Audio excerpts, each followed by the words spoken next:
Bienvenue au Polysecure, épisode PME. Je suis avec mon quatuor de feu. Comment allez-vous? Salut Nicolas. Non, on n'est pas 5, on est 4. C'est un quatuor. Hein, c'est comme ça la vie, quand on s'est compté. On continue sur les réseaux sociaux. Cette fois-ci, on va aborder le cas du fait que les gens et les compagnies partagent beaucoup trop d'informations. Ça s'entremêle un peu parce qu'il y a des gens qui vont avoir des comptes personnels qui vont mettre des entreprises en péril et vice-versa. Comment tout ça se matérialise? Fait que je vais vous laisser en discuter. Oui, mais en effet, c'est sûr que le côté personnel, bon, c'est un enjeu qui est quand même important. Dans Facebook, par exemple, bon, tu peux mettre toute ta vie si tu voulais, mais c'est parce qu'on te propose de mettre ta vie que tu es obligé de la mettre. Donc, en fait, les informations qui disent bon, dans quelle ville tu habites, quelle école secondaire tu es allé, quelle primaire tu es allé, c'est qui ton père, c'est qui ta mère, tout ça. Bon, c'est ce que tu peux mettre sur Facebook, mais t'as pas à le mettre, c'est juste une suggestion. Mais si tu le mets de manière publique, ben, la planète entière peut voir ces informations-là. Donc ça, c'est à ce niveau-là, ben, c'est mieux de mettre ton nom, prénom, c'est assez, la ville où tu veux, à la limite, mais tout le reste, ça n'a pas grand-chose de le mettre. Et en fait, du côté PME, c'est un peu la même logique. LinkedIn, on dit c'est là qu'il faut tout partager. Oui et non. C'est vrai que si tu dis toute l'équipe part au chalet, bon, t'es en vacances pour faire du team building, à la limite, tu veux le partager, ok, mais si tu fais ça, surtout que c'est un bureau physique, tout a bien été sécurisé, que t'as pas laissé des documents confidentiels traîner sur les bureaux, parce que tu viens de dire à tout le monde que durant quelques jours, il y a personne, vous êtes tous au chalet, donc si c'est un bureau physique où il n'y a pas d'autres personnes dans le building, ben tu sais que ton bureau est vulnérable à quelqu'un qui pourrait aller te voler, il va savoir qu'il n'y a personne dans le bureau. Donc ça peut être en effet un enjeu.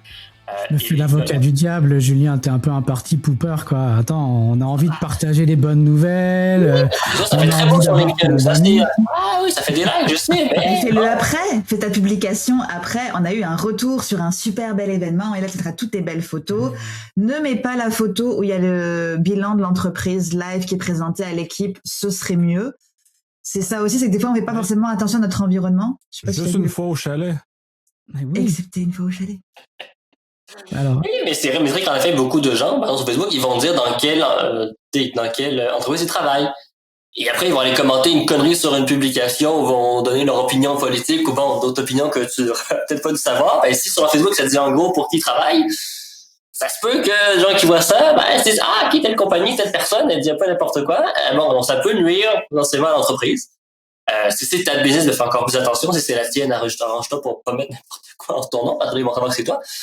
Mais oui, c'est vrai que beaucoup de gens qui ont des comptes personnels disent pour qui ils travaillent. Et donc, ils font pas attention à ce qu'ils mettent ou qu'ils vont, ça peut nuire à l'entreprise en arrière après, quoi.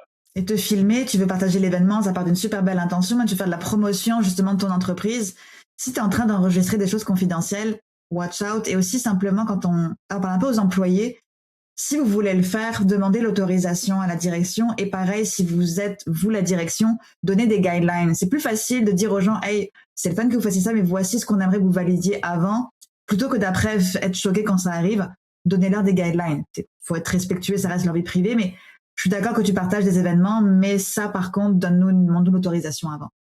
Il y a un peu des pompiers pyromanes là dans cette histoire-là.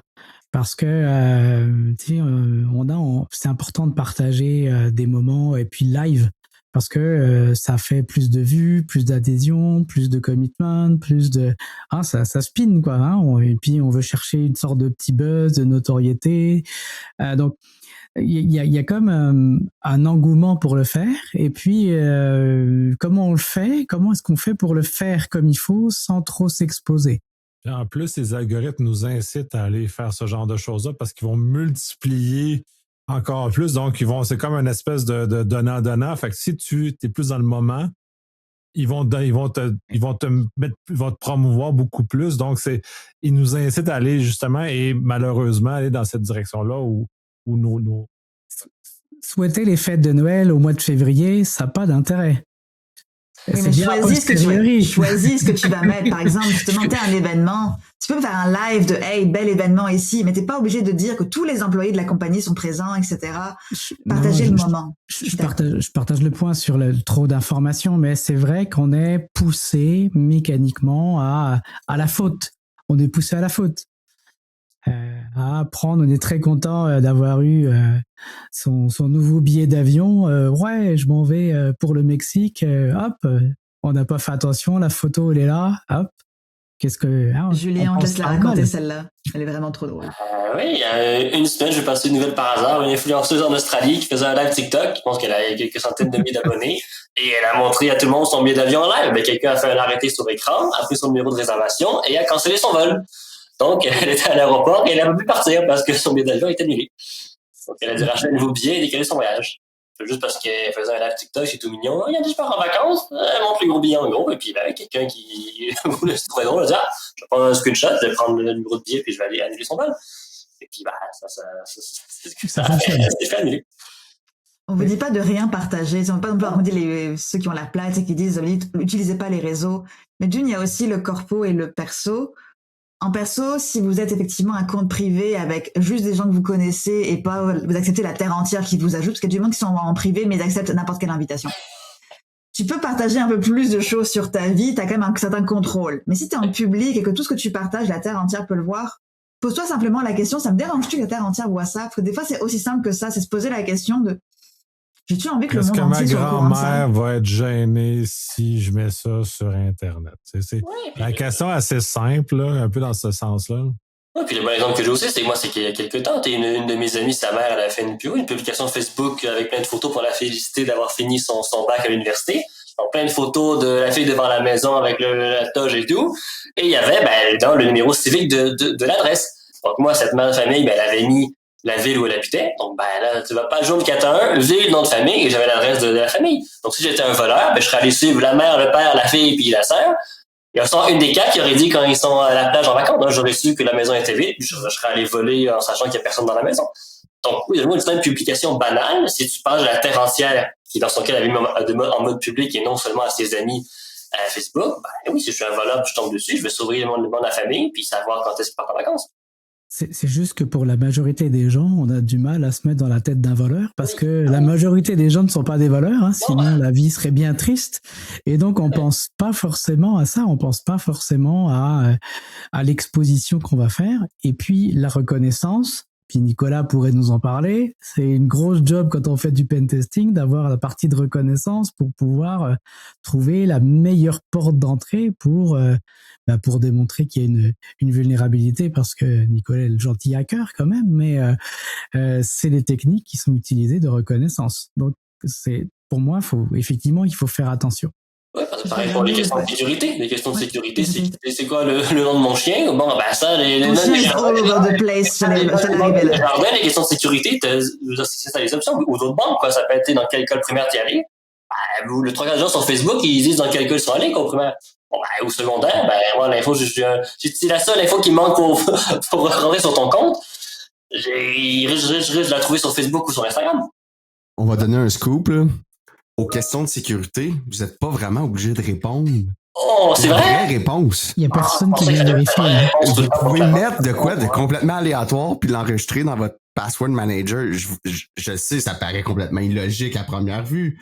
Mais justement, quand vous allez dire à tout le monde sur Facebook que votre chien qui s'appelle je sais pas quoi, puis que vous êtes allé, vous avez gradué en telle année au secondaire, ça va pas leur donner les outils pour répondre à ces dites questions de sécurité-là, ou même à votre pattern de password, parce que most likely, c'est votre pattern de password aussi.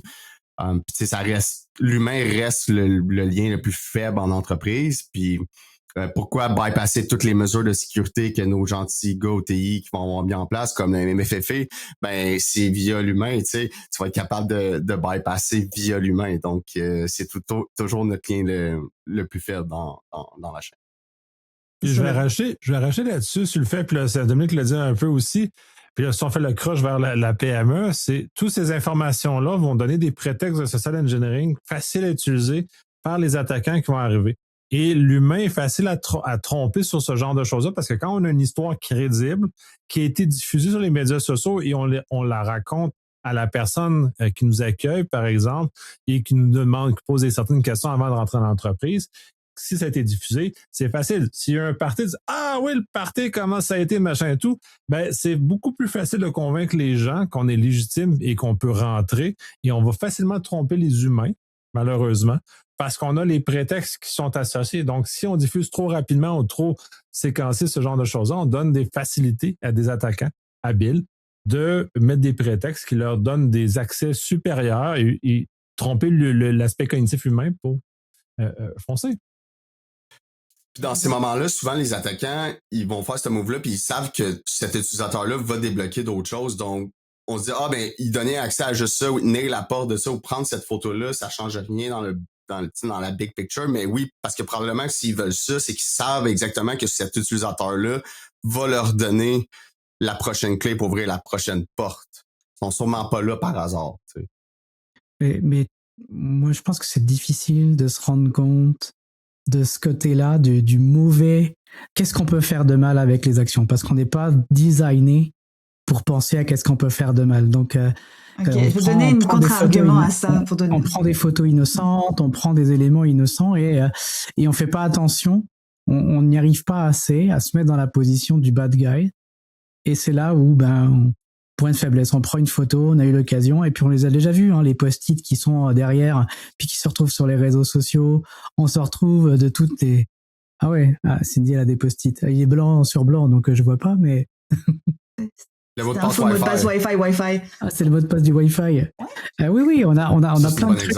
On a plein de trucs, mais on fait pas attention, et puis voilà. Et ça prendrait soit d'avoir un pentest, ou soit de regarder ce qui se passe dans l'actualité pour justement nous faire ces petits reminders de attention, mettez pas n'importe quoi, n'importe comment, mettez pas des photos de clés, parce que avec une clé, on est capable de zoomer avec son téléphone, puis de refaire quelque chose, puis de faire un duplicata d'une clé. On a plein de choses. La clé de propriétaire, la photo classique, je suis propriétaire, qui ne l'a pas faite? Oui.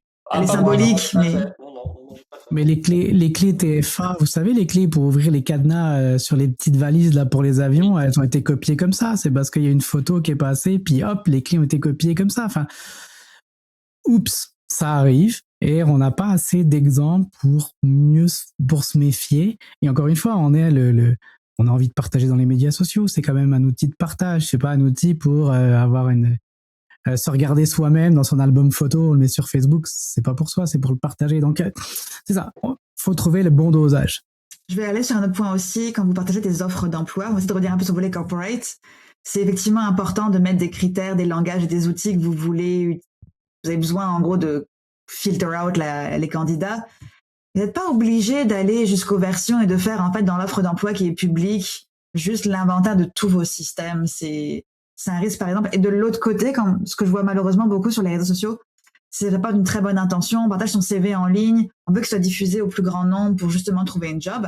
Mais on a mis le CV pur avec le numéro de téléphone, le courriel. Si vous êtes français, adresse, vos enfants, si vous avez un permis, etc. Et cette information qui est quand même personnelle se ramasse après sur Internet. Et on se plaint tous d'avoir déjà beaucoup trop de scammers en se demandant comment est-ce qu'ils ont eu nos numéros de téléphone. Vous vous aidez pas là, justement, à en rajouter. Et que pensez à, quand vous faites ça, juste enlevez cette partie-là, mettez votre nom, le CV c'est correct, je comprends le besoin. Mais peut-être pas partager à la terre entière toutes vos coordonnées. Et puis tu vois, sur LinkedIn, justement, il y a une petite section qui s'appelle les coordonnées. Ça, souvent, les gens l'oublient, mais beaucoup de gens, ils mettent leur info personnelle. Ils pensent que souvent, beaucoup de gens, moi j'ai vu, ils oublient la section de LinkedIn sur employé de coordonnées, mais ça, souvent, si tu fais pas attention, tu vas mettre ton adresse, ton courriel personnel, ton numéro de téléphone, et pas les outils pro. Donc ça, souvent, ça peut aussi donner, par exemple, le courriel donne la clé à pas mal tous tes comptes en ligne, quoi. Donc, juste avant, LinkedIn, to the world. Oui, voilà, c'est ça. Mais ça, LinkedIn. Alors, le maximum de personnes connectées, on est pogné. Oui, mettez votre courriel pro. Mais si tu fais pas attention, moi, j'ai vu quelqu'un, il a mis son adresse à la maison. Sur son profil LinkedIn, parce qu'il avait sans pas regarder que coordonnées, c'était accessible à n'importe qui était en relation avec lui, ou en deuxième niveau, quoi. Et comme LinkedIn, c'est là qu'on dit ajouter tout le monde pour avoir un gros réseau, souvent, t'as beaucoup de gens, tu sais aucune idée c'est qui. Puis ils sont pas dans ton réseau, donc, si quelqu'un qui est mal intentionné ou t'achètes n'importe qui, si t'as mis des infos comme ça dans tes coordonnées, tu vas le donner à n'importe qui, quoi. Et ça peut paraître banal un courriel, mais c'est quand même une première porte d'entrée où tu te dis, je vais m'attaquer à ce courriel-là, parce que tu sais que c'est le courriel pro qui donne, ou personne qui donne accès à tous les comptes en ligne, pertinent. Donc oui, c'est tout bête, mais ça aussi, les réseaux sociaux, c'est surtout LinkedIn. C'est une petite section, mais beaucoup de gens oublient qu'elle existe puis que tu peux avoir beaucoup d'infos dessus si tu fais pas attention. Quoi. Oui. Je vais conclure sur ça, puis avec une image intéressante. Durant le confinement, les gens ont appris à faire de la visioconférence comme on fait là présentement. Il y a beaucoup de cas cocasses qui ont été diffusés parce que les gens ne se rendaient pas compte dans l'environnement dans lequel ils étaient. Il y a des gens qui se sont promenés tout nus. Il y a des gens qui se sont levés puis ils étaient en bobette. Il y a plein de situations cocasses qui sont émanées de cette période-là, particulièrement. Et c'est là qu'on se rend compte à quel point les gens ne sont pas très conscients de leur environnement, conscients d'eux-mêmes. Et ce qu'on essaie de vous dire là, essayez un petit peu, même si Dominique dit que c'est très difficile, essayez d'être conscient de votre environnement et mettez-vous dans une situation qui est la moins difficile possible. L'exemple que j'ai, c'est que moi, je suis en visio dos à un mur, ce qui m'empêche d'avoir quelqu'un qui se promène tout nu en arrière de moi. C'est littéralement impossible de ce genre de choses-là. Et la seconde chose, j'ai des pantalons. C'est ça, t'es pas tout nu. Ça l'aide. C'est deux choses. Donc, ça règle généralement, les problèmes. C'est une bonne base. C'est une bonne base. Je m'habille comme si je me lève par hasard parfait. Donc, j'aurais jamais voulu. On revient à l'hygiène de base tout le temps. Hein? On revient à l'hygiène de base, reste habillé. Et moi, je fais dos à un mur justement pour sauver, c'est simplifier, disons, cette réflexion-là. Fait que j'ai jamais à réfléchir s'il y a quelqu'un qui va passer en arrière de moi parce que je suis dans un mot. C'est une décision qui a été délibérée dans ce cas-ci. Donc, je me suis donné des moyens pour moi de m'éviter des problèmes parce que comme n'importe quel autre humain, des fois on est distrait puis il nous arrive des choses qu'on diffuse et c'est un peu ce genre de choses qu'on va diffuser comme pour les scams.